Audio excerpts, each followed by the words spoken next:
Olá a todos, eu sou Alex Gonçalves, editor do Cine Resenhas, e hoje estou aqui com a Bárbara Demenov do Cinematecando e a Nayara Renault do Nervo Site, e nós vamos falar sobre a participação da mulher no cinema de ação.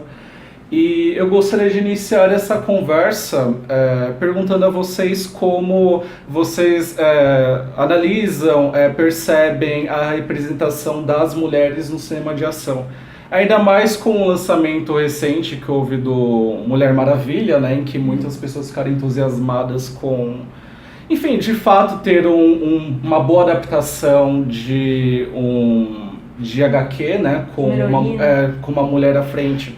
Uma vez que tivemos, né, algumas tentativas no passado, como Mulher Gato, Electra, mas não foram bem recebidas. E como vocês... por que vocês acham que levaram tanto tempo para isso dar certo? Difícil. Eu acho é uma questão assim dos estúdios tentarem apostar mesmo, né? Só porque em duas ocasiões que você citou não deu certo, não quiseram levar para frente talvez outras ideias do tipo. E a própria Marvel, né? Exato, a Marvel nunca Negra. Exato, sendo que ela já era uma personagem já de destaque já nos outros filmes. Desde o Homem de Ferro 2, que ela apareceu faz um tempo já. E muita gente pede. E a Scarlett Johansson tem um apelo do público, conseguiria. E no Lucy, já falando já de filmes de ação, ela já mostra isso, ela estando à frente realmente do filme, de um filme de ação, como ela conseguiria. Uma presença bem marcante. É engraçado perceber que os filmes da Marvel, mesmo anteriormente ou posteriormente, né, os Vingadores, quase todos esses personagens receberam aí uma história de origem, né? Desde começou com o Homem de Ferro, teve uma tentativa com o Incrível Hulk, com o Edward Norton, que inclusive foi substituído depois pelo Mark Ruffalo, por não ter dado certo. Mas a Viúva Negra continua aí, né? Mas eu acho que há eles estão planejando, né, fazer um filme solo com ela. Sim, mas só depois do Mulher Maravilha que esse papo voltou, assim, né? Ativa. Exato, e aí preferiram não apostar primeiro na Capitã Marvel pra fazer o primeiro deles, né? O primeiro filme deles. Eu até entendo, né? Capitã Nesse Marvel universo. Uma coisa totalmente nova. Mas os fãs pedem muito pela questão, isso que você falou, de história de origem, que não tem. Diana, fighting does not make you a hero.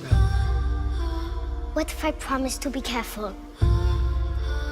Just a shield then. Diana. No sharp edges.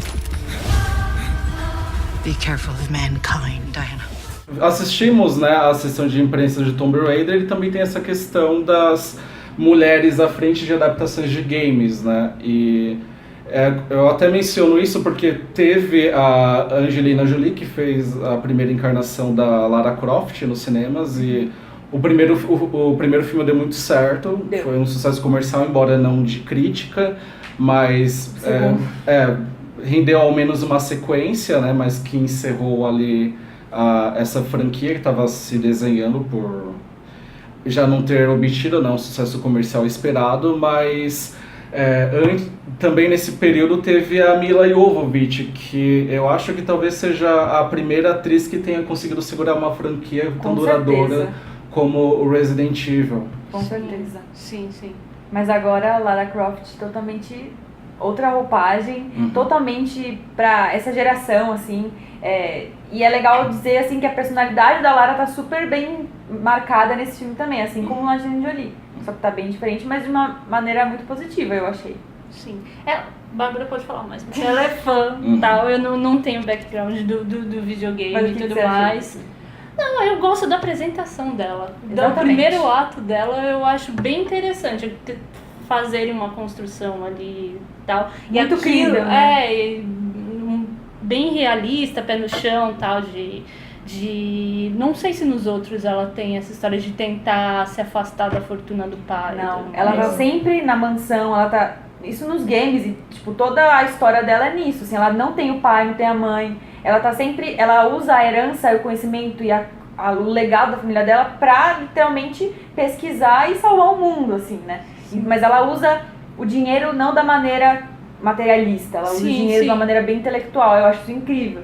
Mas eu adorei o que fizeram nesse filme, dela se distanciar disso. É, e pra aí, poder voltar pra essa Exato. fortuna e saber como usá-la. Então, ela eu achei volta a Lara interessante. Croft, né? Quando o filme É, acaba, ela sim, é de sim. fato a Lara. O meu problema com essa aventura de origem da personagem, e já é uma questão que eu já aproveito para fazer a vocês também, é como a ação em que ela protagoniza é encenada, porque essa é uma aventura em que, embora seja um filme de origem, você não a vê se desdobrando muito na ação, é mais aquela coisa dela escapar de um perigo do que utilizar um arsenal, uma especialidade, né? Só no fim que ela parte a usar o arco e flecha e... Pra um ataque e não pra uma defesa. Exatamente. Aí eu vejo graça nisso, porque justamente por ser uma história de origem, ela não ser a Lara Croft de fato ainda, a gente vai acompanhando ela até ela A aprender. fragilidade dela. E como esse filme é adaptado do game de 2013, que é um reboot, que ela não... no jogo você não você sabe mais do que ela. Ela vai aprendendo e você fica até meio impaciente, porque ela não sabe, sabe escalar, usar o machado, o arco e flecha. Você vai aprendendo. Então acho que o filme, ele apresentou isso igual o game, mas se distanciou nessa questão aí da Lara, da personalidade dela, enfim. Mas eu acho que eu gostei disso, diferente. Mas e no aspecto geral? Porque existe muita essa crítica em relação ao cinema de ação protagonizado por mulheres, no sentido dele ser dirigido por homens, e às vezes há muitas críticas em relação a como essa encenação se dá de maneira até mesmo muito sexualizada, né? Nesse caso, eu acho que não tem. Não no caso do novo Mas Lara geral, Croft, do geral. geral. Como vocês veem isso? Porque até uma questão que foi muito elogiada no Mulher Maravilha é o fato de ter a Patty Jenkins e ela não sexualiza, né, as personagens. Sim. Né? Quando ela usa o corpo, assim, por exemplo, nas Amazonas, é uma questão mais, assim, de divindade, De poder, assim, né, de semideusas e tudo mais. Então é interessante isso. Eu não sou um fã de Mulher Maravilha, mas uma coisa que eu gosto muito e que eu acho que é um toque da própria Patty Jenkins é que, assim, as Amazonas, elas são até mesmo... são expostas fisicamente, mas você percebe as cicatrizes que elas carregam no corpo, a sujeira. E você vendo, por exemplo, a Mulher Maravilha em Batman vs Superman, ou até agora no Liga da Justiça, já não é muito assim, né? Não. É muito marcado, né? Mulher Maravilha, a Patty Jenkins fez muito bem isso. Não, o Liga da Justiça eu não cheguei a ver, mas é engraçado, você já repara o pessoal tirando já os prints e tudo mais, assim, de como os planos que pegam a Mulher Maravilha, assim, de baixo pra cima. Exato, por trás, às vezes, pra marcar. Nossa, eu fiquei muito incomodada quando eu vi Liga da Justiça, porque a gente viu Mulher Maravilha uns meses atrás, aí vê Liga, e é muito diferente, como o Zack Snyder e o Joss Whedon, eles trataram a Mulher Maravilha, bem diferente mesmo. E assim, só complementando da Mulher Maravilha, a cena da trincheira, eu acho que é uma coisa... É icônica. Vai virar um clássico isso. É porque realmente é aquela coisa assim de você transpor, ela conseguiu transpor o espectador pra pele da heroína ali e assim, nivelando, obviamente, acho que pra uma plateia feminina vai reverberar mais, mas assim, você como homem e tal, pode ver ali algum do seu problema, enxergar a sua trincheira que você tem e ali de peito aberto, e como ela constrói isso é muito interessante. Porque é justamente isso, você também tem que criar empatia, né? Com uma parte de um público que às vezes possa ter esse receio, alguma coisa com uma heroína feminina, você conseguir quebrar essas barreiras, criar essa empatia também com o público, é esse desafio, assim, que ela conseguiu. What's your name? Laura Surname? Croft.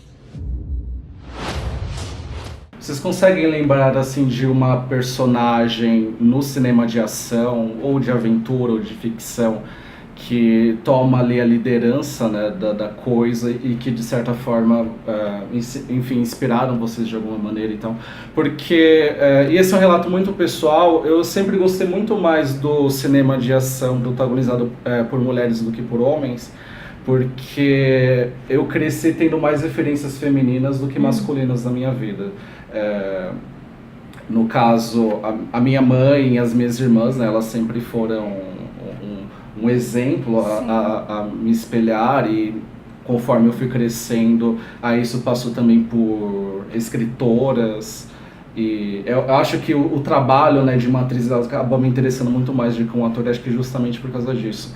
E eu acho que a primeira figura que ficou marcada para mim foi a Tenente Hitler, que foi feita pela Sigourney Weaver na quadrilogia Alien, e no Alien, o Oitavo Passageiro, ela começa como uma mulher, né, que está tentando sobreviver, né, dentro daquela ameaça espacial.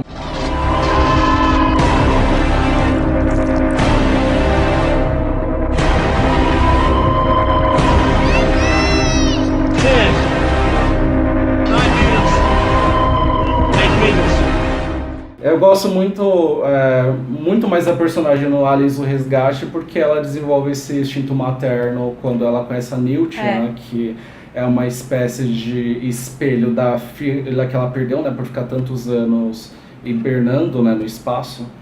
Eu acho que foi a minha primeira referência, mas eu também eu adorava, ainda adoro, claro, a Mulher Gato da Michelle Pfeiffer em Baixo no Retorno. Nossa, sim. E é uma personagem sensual, mas ela utiliza isso meio como uma arma, né, de manipulação. Gosto muito dela, é verdade, bem lembrado. Que eu assistia muito quando eu era na tarde, essas coisas, mas ela sempre me marcou. A Michelle Pfeiffer é incrível. Melhor que a Halle Berry. E a Anne Hathaway também. Eu gosto da Anne Hathaway, dela eu gosto. E você? Sarah Connor, a personagem que me vem à cabeça é ela. Que me marcou muito, assim, porque o primeiro filme eu gosto pra caramba também. E é isso, mas eu tô tentando lembrar de mais alguma. Mas... As minhas referências são mais discretas. Acho que Mulan. Se você tentar entrar... Agora eu lembrei de outra aqui. Porque é aquela primeira princesa guerreira que tem e tudo mais. Então foi... Eu lembro bem da experiência de assistir o filme e tal, e acho que foi marcante, né, nesse ponto. Até porque eu não tive essa base de princesas Disney e tal, de ver VHS e tal. Então, Cinderela, Bela, não me marcaram. Então ela me marcou, assim, como essa personagem de animação guerreira. E aí eu tenho que puxar a sardinha, assim, muito Elizabeth Swann, Piratas do Caribe, gente. Eu gosto bastante, assim, gosto desde o primeiro, mesmo ela não sendo ainda guerreira e tudo mais, ela tem aquela posição, assim, meio de embate, de ir contra, ela gostar das histórias piratas e partir pra aventura pirata contra o pai, governador. E aí, como a evolução dela a partir da trilogia até se tornar a rei, acho que nem chegam a falar de rainha da confraria, acho que falam que é o rei da confraria, porque não existia uma mulher naquela posição e tal. Então, por mais que a trilogia, assim, a segunda parte, a terceira parte assim, a degringolada, eu gosto bastante, assim, elas sempre me serviu mais ou menos como referência. Hermione, gente, pra mim, porque é uma personagem, assim, não porque eu sou muito fã de Harry Potter, mas ela é uma personagem muito incrível e super... Eu li os livros, então eu fui crescendo com ela. E ela, até hoje, assim... Nossa, não lembrei, que vergonha. Mas assim, Hermione. Voltando a Piratas do Caribe, eu gosto muito da personagem do quinto filme da franquia, que é feita pela Kayla Escolar. Eu gosto da maneira como ela é colocada ali como aquela cientista que... Ela meio que serve como uma nova Elizabeth Swann, mas assim, todo de um background totalmente diferente, como ela... consegue meio que fazer por conta própria as coisas, assim, então meio que reformular ainda para um... Acho que, né, também o cenário do cinema, mundial, tudo mais, vai fazendo com que roteiristas, diretores, produtores, todo mundo vai tentando deixar esses personagens mais multifacetados, né? Mais tridimensionais, é uma coisa. Então, mesmo que tenha algumas falhas ainda, mas você vê que há um esforço em algumas coisas em tentar melhorar, assim. Eu até trouxe o DVD do Nikita, que eu acho o Luc Besson um cineasta muito importante em relação a trazer as mulheres à frente da ação. Eu me recordo que antes, talvez na década de 70, a gente tem a referência da Pam Grier nos Blaxploitations, né? Ela até mesmo foi homenageada no Jack Brown por carregar essa importância, né, no cinema de ação dos anos 70, mas eu acho que só entre 80 e 90 que começou a ser mais frequente, né? E o Luc Besson, ele apresentou Nikita, que ganhou 2 versões para TV e uma refilmagem americana com a Bridget Fonda. E recentemente ele fez o Lucy, né? O Quinto Elemento também. Com a Mila Jovovich, ele fez uma versão um pouco moderna do Joana Dark também. Eu gosto muito dele. O próprio Valerian mesmo, ele tem a personagem da Cara Delevingne, ele traz bastante força. Pra mim, ela é muito mais protagonista do que o Danny DeHaan. Eu achei isso bem interessante. Eu acho importante também citar o Mad Max Estrada da Fúria, né? Que é um filme em que a Charlize Theron, a Furiosa, basicamente rouba as atenções. É outra que é uma protagonista, digamos, né? Por isso que tinha até umas teorias se ela não seria o Mad Max, né? Na época mas verdade. É isso. Mas eu acho que ela marca essa nova guinada desse cinema de ação protagonizado por mulheres. Assim, você tá aqui com Kill Bill, todos esses que a gente está citando, então existem, só que é como se esse movimento fosse sempre quebrado, assim, né? Fosse intermitente. Então, ela acaba marcando essa guinada que, por enquanto, tem sido constante. Também que um respiro, né? Uma assim, coisa, aí veio a Rey no Star Wars, então tudo, a Mulher Maravilha. Então, pelo menos, uma vez por ano, a gente tem um grande filme que tenha essa mulher. A própria Jean Erso, do Rogue One também, sabe? Sim.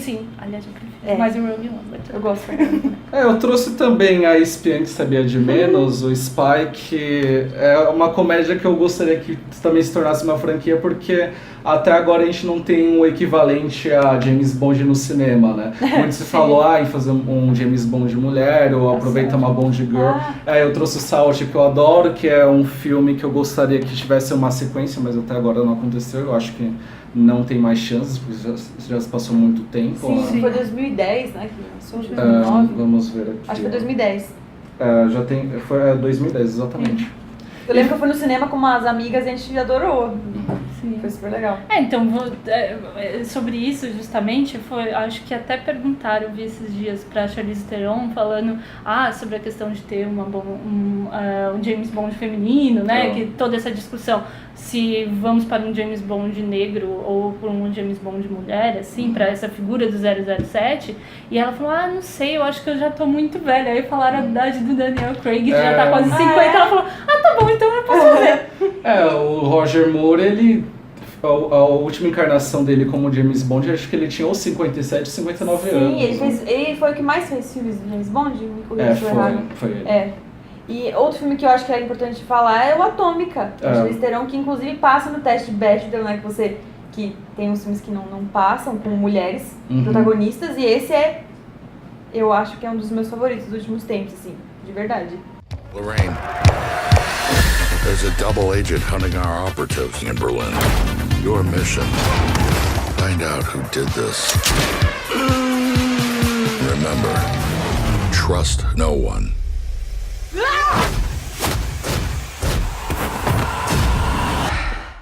Mas falando dessa questão do 007 feminino, James Bond feminino, eu acho que um problema é justamente essa fixação que Hollywood tem em tentar estabelecer franquias no cinema, mas com fórmulas já garantidas em versões masculinas. Tivemos isso com Caça-Fantasmas, e agora vai ser lançado o 8 Mulheres e um Segredo, né, com a Sandra Bullock e a Kate Blanchett. E é justamente o que a gente falou no início, assim, do medo de produtores de querer apostar, acho que é justamente isso, você tentar ir para esse produto que já tem uma garantia, mínimo de garantia, para você tentar arriscar e colocar alguém assim na frente, colocar essa mulher para bater de frente ali na bilheteria, para conseguir conquistar o público, mas é difícil vir alguma coisa realmente original, assim, se você parar pra pensar. Branco, assim. Exato, porque Mad Max, por exemplo, já tinha o background. Querendo ou não, Tomb Raider tem um background vai vir vem do videogame. Então, é difícil vir algo... Porque tem uma outra mídia, né, tipo, segurando... Exato, totalmente original pra vir, assim... E apostar nisso. O Atômica foi mais ou menos. Foi. É baseado em uma HQ, mas, uma HQ que não era uma coisa assim. É verdade.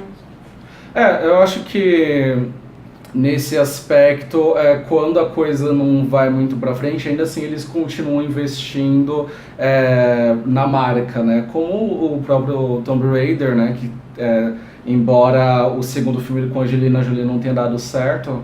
Aí eles ressurgem anos depois tentando revender essa marca, né, com uma nova roupagem. E para finalizar, tem algum filme que está para vir, que vai ter aí uma promessa de heroína que vocês estejam aguardando, além do Capitão Marvel, né, que eu acredito que muitos estão ansiosos. Sim, eu estou muito curiosa para ver esse... Eu não estava me vindo na cabeça não, né? Daqui a pouco a gente vai lembrar e vai... Sim, aí eu vou me arrepender de não ter lembrado. Aí você vai colocar embaixo. A Mulher Maravilha 2, já vou iniciar aí as filmagens. Com a Kristen Wiig, que vai ser a Shira, a vilã, que eu gosto muito dela.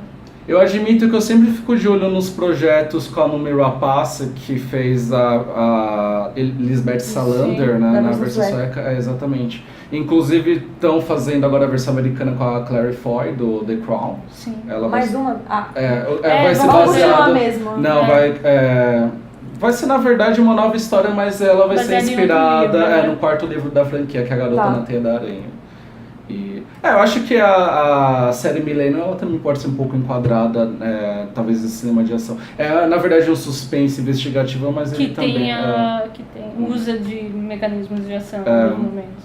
A Noomi Rapace, eu não assisti o Bright, que falaram que é bem ruinzinho, mas gosto muito dela no Onde Está a Segunda, que foi lançado recentemente na Netflix. E eu acho que ela deve estar com mais projetos aí nesse gênero de ação, porque ela é uma atriz que, embora acho que só tenha 1,60 m de altura, ela tem uma presença assim, de cena, ela é bem atlética. Miss Setman, step into the van, please. Monday's not showing up on the grid. Gotta go out there. Where am I going? Run. The trash will soften the impact. X-Men, a saga da Fênix Negra, eu quero. Esse ano já. Acho que porque eles adiaram Novos Mutantes. Novos Mutantes eu achei mais interessante, assim. Que já fizeram essa adaptação no X-Men 3 e deu muito errado, né? Porque estragaram o arco da Fênix Negra. Mas nesse eu acho que vão acertar. É uma das histórias mais interessantes da personagem. A personagem é muito... Nossa, eu gosto pra caramba da Jean Grey. Podemos falar também de todos os X-Men, querendo ou não, ali, apesar de um filme ou outro terem decaído. A assim, mística. Exato. Eu acho que a questão muito da vampira no primeiro, gente. A questão das adaptações de quadrinhos é que o protagonismo acaba sendo assumido de fato pelos heróis, né? Os homens. Você até mesmo mencionou a Vampira, que ela era praticamente a protagonista do primeiro X-Men, né? Sim. Porque a história ali começa com ela. Mas aí vai chegando o X-Men 2, o terceiro, Sim. e ela O foco vai indo pra Jean Grey, pra chegar no resultado satisfatório, mas acabaram totalmente uma bagunça. Querendo ou não, aí o Wolverine acabou ganhando o protagonismo da franquia, né? Então, aí falamos de Logan também, a gente pode citar também a... Daphne King. A menininha. Sim, verdade. Eu até trouxe também um outro exemplo de filme de ação que tem uma digamos, uma atriz mirim, né, no centro da ação, que é o Rena, do Joy Wright, que dirigiu O Desejo e Reparação. Sim. Orgulho e Preconceito. E vale citar também Sim. o Tigre e o Dragão, porque até mesmo tem a Michelle Yeoh, que nos anos 80 e 90 teve uma grande importância no cinema asiático, né, pelos filmes que protagonizou. It is said, the swordsman will be remembered for 20 years beyond his passing. This is meant as praise.